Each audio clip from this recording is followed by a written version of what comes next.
आज আমি রান্না করছি মেটে দো পেঁয়াজা। তার জন্য লাগছে মেটেটা ভিনিগার দিয়ে মাখিয়ে রেখেছি প্রায় 7 থেকে 8 ঘন্টা। আর লাগছে ডুমো করে আলুটাকে একটু সেদ্ধ করে নিয়েছি।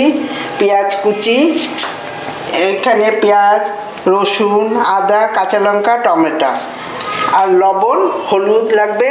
গরম জল করে নিয়েছি। এবারে মিক্সির মধ্যে পেঁয়াজ, রসুন, আদাটা দিচ্ছি, দিয়ে পেস্ট করে নেব।